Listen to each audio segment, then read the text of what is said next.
వాదోపవాదాలు మాట్లాడుతుంటారు. బైబిల్ దగ్గరికి రారు, వాక్యం దగ్గరికి రారు, పరిశీలన చేయరు, లేఖనాలను వెతకరు.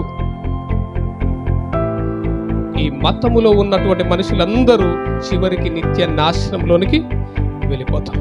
అందుకోసమే మనం మార్గములో ఉన్నామా లేదా అన్న సంగతి మనం పరిశీలన చేసుకోవాలి.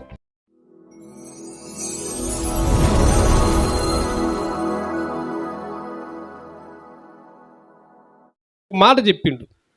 ఏం చెప్పిండో తెలుసా? లేఖనములను మీరు ఏం చేయమన్నాడు? పరిశోధించండి, పరిశీలించండి, అవే నన్ను గురించి సాక్ష్యం. లేఖనముల యందు మీకు నిత్య జీవం కలదని మీకు తెలుసు కదా, తెలుసు. అయితే ఆ లేఖనాలను మీరు పరిశోధించండి, అవే నన్ను గురించి సాక్ష్యం ఇస్తున్నాయి అని చెప్పిండు.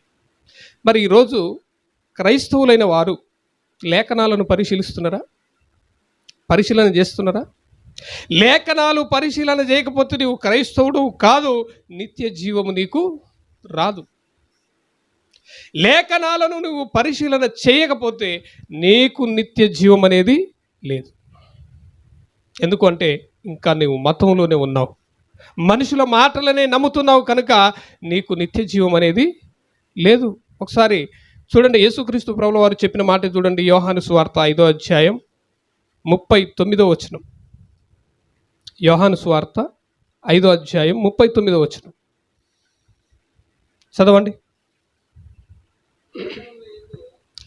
లేఖనముల యందు మీకు నిత్య జీవము కలదని తలంచుచు వాటిని పరిశోధించుచున్నారు. జాగ్రత్త చదవండి.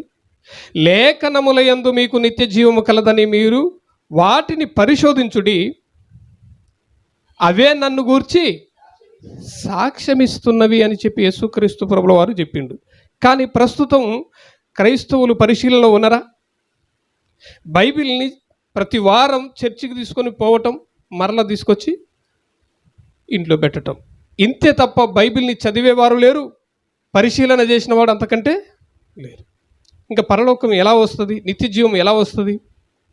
పరిశీలించకపోతే నిత్య జీవం అనేది మనకు రాదు. లేఖనాలను పరిశీలించాలి.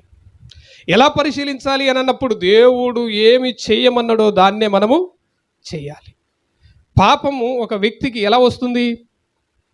ఆజ్ఞను అతిక్రమించినప్పుడే పాపి అని అన్నప్పుడు, మరి దేవుడు మన కోసం వ్రాయించినటువంటి ఆజ్ఞలు ఏంటి? పరిశీలించాలా లేదా?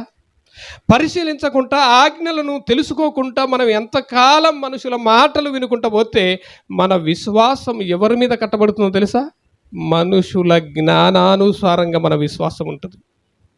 అందుకోసం దేవుడు ముందుగా చెప్పిండు, మీ విశ్వాసం మనుషుల జ్ఞానమును ఆధారము చేసుకోవద్దని చెప్పిండు. మరి ఎవరిని ఆధారం చేసుకోవాలి? ఒకసారి కొరింథీయులకు రాసిన మొదటి పత్రిక 2వ అధ్యాయం 4వ వచనం.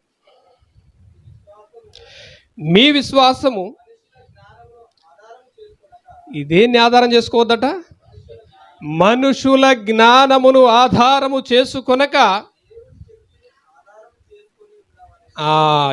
ఏం ఆధారం చేసుకుని ఉండాలి? దేవుని శక్తిని ఆధారము చేసుకొని ఉండాలి. మరి దేవుని శక్తి ఏంటి చెప్పండి? దేవుని శక్తి ఏంటి? దేవుని శక్తి మనకు అర్థం కావాలి. యాకోబు రాసిన పత్రిక 1వ అధ్యాయం 21వ వచనం చదవండి.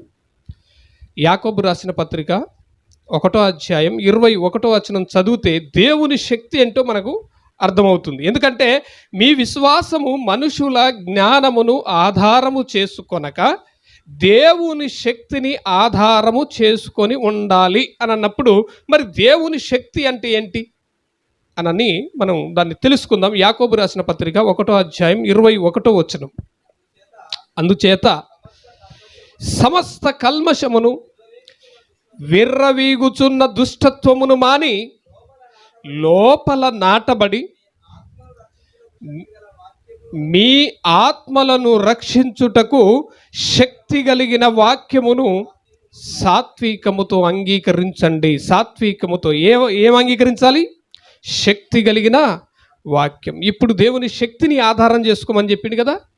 కొరింథీ రాసిన మొదటి పత్రిక 2వ అధ్యాయం 4వ వచనం ఏమన్నాడు? మీ విశ్వాసం మనుషుల జ్ఞానమును ఆధారము చేసుకొనక దేవుని శక్తిని ఆధారం చేసుకొని ఉండాలి అని అన్నాడు. మరి దేవుని శక్తి అంటే ఏంటి? దేవుని శక్తి అంటే ఏంటి? వాక్యం. దేవుని శక్తి ఏదో కాదు, దేవుని వాక్యం. ఈ వాక్యాన్ని ఆధారం చేసుకోవాలి. దేనికి? మన విశ్వాసానికి. అందుకోసమే మతములో ఉన్నవాడికి ఈ వాక్యముతో పని ఉండదు. ఎందుకు అనంటే వాళ్ళ అయ్యగారు చెప్పిందే, వాళ్ళ పాస్టర్ చెప్పిందే అతనికి రూల్. ఇక రెండవది, బైబిల్ చూడడు, వాక్యాన్ని పరిశీలించరు, ఏమి చేయరు, వాళ్ళకు ఏది తోస్తే అది చేసుకుంటూ వెళ్ళిపోతుంటారు. అందుకే మతము ఎంత భయంకరమైందంటే మనిషిని నిత్య నాశనంలోనికి నడిపిస్తుంది. మార్గములో ఉండాలి మనం. యేసుక్రీస్తు ఏమన్నాడు? నేనే మార్గము, నేనే మార్గము అన్నప్పుడు ఆ మార్గములో మనం కనుక్కోవాలా లేదా? ఏదో నమ్మి బాప్తిజం తీసుకుంటే పోతావా పరలోకం? మార్గం కనుక్కో ఫస్ట్. మార్గములో నిలబడు. మార్గము నీకు అర్థం కాకపోతే మతములోనికి వెళ్ళిపోతావు. మతము నిన్ను నాశనంలోనికి నడిపిస్తుంది. అది ఒకసారి యేసుక్రీస్తు ప్రభుల వారే తన నోటికుంట చెప్పినటువంటి మాట ఒకసారి చూద్దాం. మత్తయి సువార్త 23వ అధ్యాయం. మత్తయి సువార్త 23వ అధ్యాయం 15వ వచనాన్ని ఒక్కసారి మనం చదువుకుందాం. అయ్యో వేషధారులైన శాస్త్రులారా, పరిసయ్యులారా, ఒకనిని మీ మతములో కలుపుకొనుటకు మీరు సముద్రమును భూమిని చుట్టవచ్చెదరు. అతడు కలిసినప్పుడు ఆ మతంలో కలిస్తే ఏం చేస్తాడట? రెండంతల నరకపాత్రునిగా మీరు చేస్తారు. ఎందుకు అనంటే మీ మతములో కలుపుకోవటానికి మీరు ఆకాశాన్ని భూమిని చుట్టి వచ్చేస్తారు. ఏదేదో మాట్లాడతారు, ఏదేదో చేస్తారు. మొత్తానికి మీ మతములో వాడిని ఏం చేస్తారు? కలుపుకుంటారు. కలుపుకున్న తర్వాత ఏం చేస్తారు? మీకంటే రెండంతలుగా నరకపాత్రుని వాడిని చేస్తారు. చూసినావా? మతం ఎంత భయంకరమైందో చూసినా. మతం అనేది చాలా భయంకరమైంది. యేసుక్రీస్తు ప్రభుల వారు ఈ లోకానికి వచ్చి మతాన్ని స్థాపించలే. మతాన్ని స్థాపించడానికి రాలే ఆయన, మార్గాన్ని చూపించటానికి వచ్చిండు. మార్గములో నడవమని చెప్పిండు ఆయన. మార్గాన్ని వదిలేసి మతంలో బ్రతికితే నిత్య నాశనములోనికి వెళ్ళిపోతారు. జాగ్రత్త. క్రైస్తవులైన వారు జాగ్రత్తగా ఈ విషయాలు తెలుసుకోవాలి. ఎందుకంటే మతం చాలా భయంకరమైంది. ప్రస్తుతం క్రైస్తవులు కానీ, దేవుని ఎరగని వారు కానీ, మొత్తం మనుషులందరూ ఎక్కడున్నారు? మతములోనే ఉన్నారు. మతంలోనే ఉన్నారు. మార్గములో ఎవరూ కనిపించట్లేదు. అందుకోసమే మనం జాగ్రత్తగా మార్గాన్ని వెతుక్కోవాలి. మనం మార్గములో ఉన్నామా లేదా అన్న సంగతిని తెలుసుకోవాలి. మార్గములో ఉండేవాడు తొందరపడడు. మార్గములో నడిచేవాడు ఎవరిని ఇబ్బంది పెట్టడు. మార్గములో ఉండేవాడు అన్నిటిని ఆలోచిస్తుంటాడు, అన్నిటిని గురించి తెలుసుకుంటుంటాడు. తానుకు తెలియకపోతే ఆ మార్గాన్ని గురించి అడిగి మరీ తెలుసుకుంటుంటాడు. మార్గములో ఉన్నవాడు, మతములో ఉన్నవాడు, వాడు పట్టుకున్న దానికి 3 కాళ్ళే అంటాడు తప్ప 4వది చూపించిన వాడు విన్నాడు. ఎందుకంటే మత పిచ్చి అంత భయంకరంగా ఉంటుంది అన్నమాట. అందుకోసమే ఒకసారి మనము అపోస్తల కార్యముల గ్రంథం 17వ అధ్యాయం 11వ వచనాన్ని చదువుదాం. అపోస్తల కార్యముల గ్రంథం 17వ అధ్యాయం 11వ వచనం. ఈ విషయాన్ని మీకు ఎందుకు చదివిస్తున్నానంటే ఈ వాక్యాన్ని, అప్పటి కాలములో పౌలు గారు సువార్త పరిచర్య చేస్తున్నప్పుడు, బెరయ పట్టణంలో వారు సువార్త ప్రకటిస్తున్నప్పుడు అక్కడ కొంతమంది కూడుకొని ఏం చేసిరో తెలుసా? మత పిచ్చి పట్టిన వాళ్ళు కాదు వాళ్ళు. వీళ్ళు మాట్లాడుతున్న ఈ వాక్యములో ఉందా లేదా అని మార్గాన్ని కోసం వెతుకుతున్నటువంటి వాళ్ళు ఏం చేసిరు? దేవుని వాక్యం అలాగా ఉందా లేదా అని వాళ్ళు ప్రతి దినం పరిశీలన చేసినటువంటి వారు అప్పటి కాలంలోనే. ఇప్పుడు చదవండి ఆ మాట. ఎవరు? అప్పటికి తెస్సలోనికేలలో సంఘము స్థాపించబడింది, అక్కడ విశ్వాసులు ఉన్నారు. అక్కడ పూర్తి చేసుకొని పౌలు గారు బెరేయ పట్టణానికి వచ్చేసి అక్కడ సువార్త పరిచర్య చేస్తున్నప్పుడు అక్కడ ఉన్నటువంటి వారందరూ వారు కూడుకొని పౌలు గారు చెబుతున్నటువంటి మాటలు, పౌలు శీల చెబుతున్నటువంటి మాటలు వింటూ వాళ్ళు ఏం చేసిరో తెలుసా? వారు చెప్పిందే రైట్ అని చెప్పి నమ్మలే, వారు చెప్పిందే నిజమని చెప్పి నమ్మలే. వారు చెప్పింది నిజమా కాదా అని చెప్పేసి దేవుని వాక్యాన్ని వాళ్ళు ఏం చేసిరట? పరిశీలన చేసిరట. ఇప్పుడు చదవండి, చక్కగా చదవండి దాన్ని. వీరు తెస్సలోనికేలలో ఉన్న వారి కంటే ఘనులై ఉండిరి గనుక ఎలా అంగీకరించారట? వాక్యమును ఆసక్తితో వాక్యమును అంగీకరించిరి. పౌలును శీలయును చెప్పిన సంగతులు అలాగా ఉన్నవో లేవో అని ప్రతి దినము ఏం చేస్తున్నారు? వాళ్ళు లేఖనములను పరిశీలన చేసుకుంటూ వచ్చారట. ప్రతి దినం వాళ్ళు చెప్తున్నటువంటి మాటలు అలాగా ఉన్నవో లేవో అన్న సంగతిని ప్రతి దినం ఏం చేస్తున్నారు? వాళ్ళు లేఖనాలను పరిశీలించారట. మరి ఈరోజు లేఖనాలను పరిశీలించే వారు ఉన్నారా? లేదంటే వాళ్ళ పాస్టరు, వాళ్ళ సేవకుడు, లేదంటే వాళ్ళకు ఉన్నటువంటి గొప్ప నాయకులు వాళ్ళు చెప్పిన మాటలే శాసనం అనుకుని బ్రతుకుతున్నవారా? అంటే ఈరోజు మతములో ఉన్నవారు మనుషుల మాటలు నమ్ముతారు. మతములో ఉన్నవారు ఎవరో గొప్ప గొప్ప సేవకులను అనుకున్న వారిని చూపిస్తుంటారు. లక్షల మంది వెళ్తున్నటువంటి సంఘాలను చూపిస్తుంటారు. లక్షల మందికి బోధ చేస్తున్న సేవకులను చూపిస్తుంటారు. ఎవరు? మతములో ఉన్నవారు. నువ్వు చూపించాల్సింది వారిని కాదు, చెప్పబడుతున్న మాటలు లేఖనములో ఉన్నవా లేవా అన్న సంగతిని నువ్వు పరిశీలించాలి. ఏమండి, వాక్యానికంటే పెద్దోళ్ళు ఎవరున్నారు చెప్పండి? వాక్యానికంటే గొప్పోళ్ళు ఎవరున్నారు? వాక్యం కంటే గొప్ప సేవకులు 10 లక్షల మందిని నడిపించే సేవకులు అయితే వాక్యం ఎంతమంది నడిపిస్తుంది? ప్రపంచాన్ని నడిపిస్తున్నటువంటి వాక్యానికే నువ్వు చూపించేది 10 లక్షల మంది, 5 లక్షల మంది, 1,00,000 మంది నడిపించే సేవకును చూపించి వాక్యాన్ని పక్కన పడేస్తావా? ఎంత ఘోరమైనటువంటి పాపము తెలుసా ఇది? దేవుని ఆజ్ఞను అతిక్రమించి పాపం చేస్తే నువ్వెక్కడ పోతావు పరలోకం చెప్పు? నీకెందుకు వస్తుంది నిత్య జీవం? అందుకే నాశనంలోనికి వెళ్ళిపోతారని చెప్తున్నాడు. మతములో నువ్వు నడుస్తే, మతములో నువ్వు గనక నువ్వు ఒకవేళ మతం మత్తులో మునిగితే నాశనములోనికే తప్ప నీకు నిత్య జీవం అనేది రాదు. నీకు నిత్య జీవం రావాలంటే ఏమి పరిశీలన చేయాలి? యేసు ప్రభు ఏం చెప్పిండు?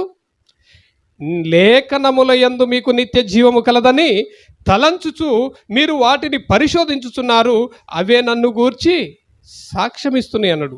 బెరేయ సంఘములో ఉన్నటువంటి వాళ్ళు ఏం చేస్తున్నారు? పౌలు చెప్పినటువంటి సువార్త, లేదంటే పౌలు శీల చెప్పినటువంటి బోధ బైబిల్లో ఉందా లేదా, లేఖనములో ఉందా లేదని ప్రతి దినం వాళ్ళు ఏం చేస్తున్నారు? లేఖనాలను పరిశీలిస్తున్నారు. ఈరోజు మనం చేస్తున్నాం ఆ పని? క్రైస్తవులు అనబడుతున్న వారు చేస్తున్నారా? నిత్య జీవం రావాలంటే లేఖనాలను పరిశీలించాలి కదా, మరి చేస్తున్నారా? లేఖనాలను పరిశీలించకపోతే నీకు మార్గం అర్థం కాదు. ఎందుకంటే మతంలోనే నడుస్తుంటావు. మతం మనిషిని నాశనంలోనికి నడిపిస్తుంది, మార్గం మనిషిని నిత్య జీవంలోనికి నడిపిస్తుంది. కాబట్టి మార్గాన్ని మనం తెలుసుకోవాలి. మతానికి మార్గానికి ఉన్నటువంటి వ్యత్యాసం. మతములో ఉన్నవాడు ఎవరి మాట వినరు, వాక్యాన్ని కూడా నమ్మడు, చూపించిన నమ్మడు, బైబిల్ తెరవడు ఫస్ట్, అంతే. వాదోపవాదాలు మాట్లాడుతుంటారు, బైబిల్ దగ్గరికి రారు, వాక్యం దగ్గరికి రారు, పరిశీలన చేయరు, లేఖనాలను వెతకరు. ఈ మతములో ఉన్నటువంటి మనుషులందరూ చివరికి నిత్య నాశనంలోనికి వెళ్ళిపోతారు. అందుకోసమే మనం మార్గములో ఉన్నామా లేదా అన్న సంగతి మనం పరిశీలన చేసుకోవాలి. చివరికి ఒక మాట చదువుకుందాం. యోహాను సువార్త 14వ అధ్యాయం 6వ వచనం. యేసు, నేనే మార్గమును సత్యమును జీవమునై ఉన్నాను, నా ద్వారానే తప్ప ఎవ్వడు కూడా రాడు తండ్రి యొద్దకు అన్నాడు. ఎవ్వడు కూడా తండ్రి యొద్దకు రాడు. మార్గాలు ఎన్ని ఉన్నాయి ఇప్పుడు మనకు? ఒకటే మార్గం. మతంలో ఉన్న వారికి ఎన్ని మార్గాలు ఉంటాయో తెలుసా? ఎన్ని దారులు. వాళ్ళు ఏ రకంగా చెప్పుకొచ్చినా అన్ని దారులు చూపిస్తుంటారు. వాళ్ళు ఏ దారి గుంటే వెళ్ళినా మనం పోతాం పరలోకం అని చెప్తుంటారు. కానీ మనకు ఉన్నది ఒకే ఒక మార్గం. ఆ మార్గం ఎవరు? యేసుక్రీస్తు ప్రభుల వారు. ఆయన ద్వారానే తప్ప ఎవ్వరు కూడా తండ్రి యొద్దకు నిత్య జీవానికి ఎవ్వరు చేరుకోలేరు. అందుకోసమే అన్నాడు, లేఖనాలను పరిశీలించండి, లేఖనములో మీకు నిత్య జీవం దొరుకుతుంది. లేఖనాల ప్రకారం మీరు నమ్మండి. మీ విశ్వాసం మనుషుల జ్ఞానాన్ని ఆధారం చేసుకోవద్దు. మతములో ఉంటే పౌలుగా పిలువబడినటువంటి సౌలు ఎంత భయంకరంగా ప్రవర్తించునో మనకందరికీ తెలుసు కదా. ఎంత భయంకరంగా ప్రవర్తించు. తనకున్నటువంటి మత పిచ్చి పోయిన తర్వాత, మూయబడిన మనోనేత్రాలు తెరవబడిన తర్వాత ఆ మార్గమును గురించి ప్రకటిస్తూ వచ్చి పౌలు గారు ఆ మార్గాన్ని ప్రకటిస్తూ వచ్చిండు. మతము ఎంత భయంకరమైందో ఆయనను చూసి మనం నేర్చుకోవచ్చు. ఎందుకంటే మతములో ఉన్న వారికి ఏం అర్థం కాదు. అతని మతాన్ని గురించి ఏం మాట్లాడినా అసలు ఊరుకోరు, ప్రాణాలు తీయటానికైనా సిద్ధపడతారు. అంత భయంకరంగా ప్రవర్తిస్తుంటారు మతం.